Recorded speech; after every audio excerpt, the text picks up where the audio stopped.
tears I've dropped to be part of the wave. Can't stop, ever wonder if it's all for you. Yo guys, welcome back to another video on the channel. Today we're back with another preview, the third preview of the season. Today we are previewing Bristol City's home game this weekend against Millwall in the Championship.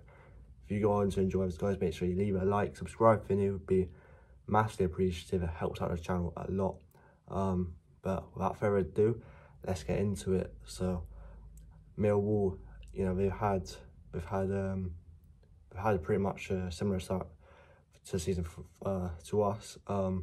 They lost on the opening day against Watford 3-2. We lost in the last minute after it looked like they made a good comeback from 2-0 down, but it was Watford striker Melita Rabic who spoiled the party and got Watford all 3 points out of the den on the opening day.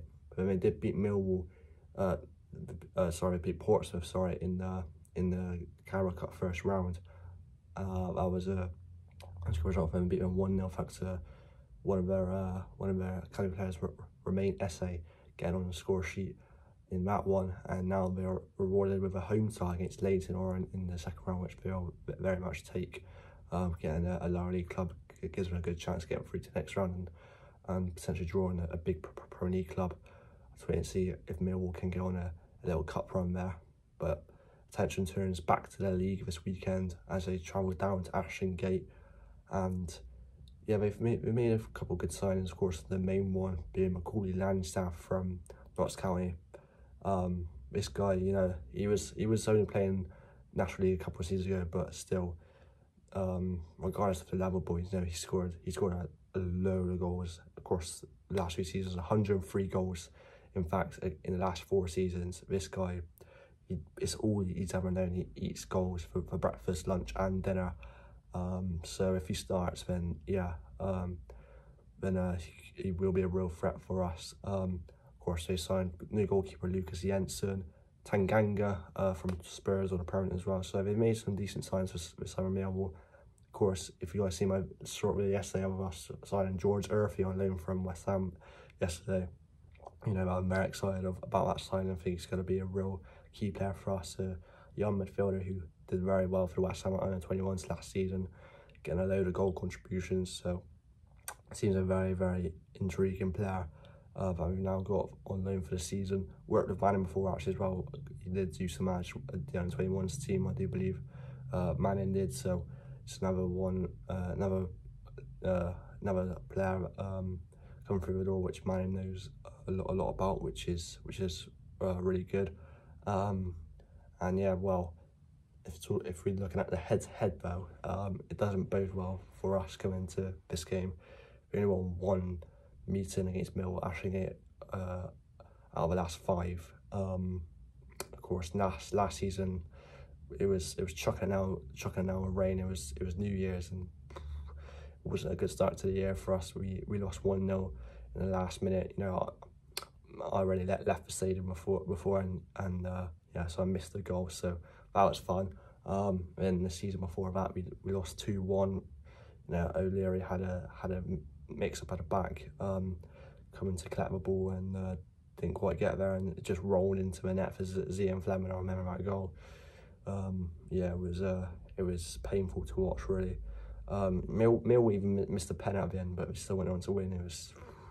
It wasn't a great game, but then we actually got a win against them. We won by 3-2.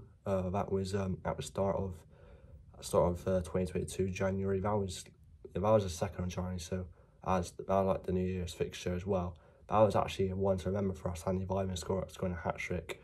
Some pretty good goals in that one as well. Then season before that, they lost 2-0. Season before that, we lost 2-1. So we don't have a great record against Millwall. The biggest win for us at our place against Millwall was nearly 100 years ago. It was 5-0 back in 1929.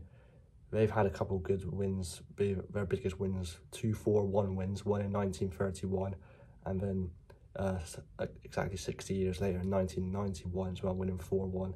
And only recently they've won 3-0 at our place back in 2010. So yeah, they have got quite a good record at Ashton Gate through Mills. So yeah, maybe that could play a part in this game. and of course a couple of familiar faces to Bristol City, a couple of ex-players in that Millwall side. Joe Bryan, one of them, a young, academy products of Bristol City, fullback, was with us for years, won promotion and EFL trophy with us in 2014-15, back to the Championship, and was part of that good run, good Carabao Cup one where he knocked out a load of Premier League teams, including Man United, which he did score against.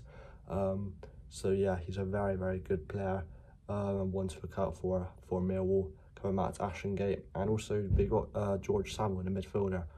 He was with us on loan in the second half of that League One season. He went back to Wolves, I think, before we won the league. So he didn't win the league much, unfortunately, but he did win the EFL trophy at least. And he scored against Yeovil away in a 3-0 win to really rub salt in the wounds, as I think Yeovil did get relegated that season. They got double relegation because they were in the Championship the year before. And then, double relegation to League Two, and now they're back in National League, unfortunately. So it's been a full-thrown race really for Yeovil over the last decade or so. But yeah, enough about Yeovil. We're here to talk about the game on Saturday. This brings me on to my score prediction. It's a tough game, considering our record against them at our place as well ain't great. But I feel like beside of Georgia, if whether he's going to play or not, we'll see. But I think that's going to help us if he does play. So I reckon, Millwall got some good players, but we got a strong defence, and Mayulu looks really good in attack as well. So I'm going to go for a 2-1 win for City. I reckon. Hopefully we can get a rare win at Ashengate against Millwall, but we'll see what happens. Anything can happen in the Championship. But that has been my preview for the game, boys. If you enjoyed, make sure to leave a like, subscribe if you're new, and I'll see you guys later. Take care and goodbye.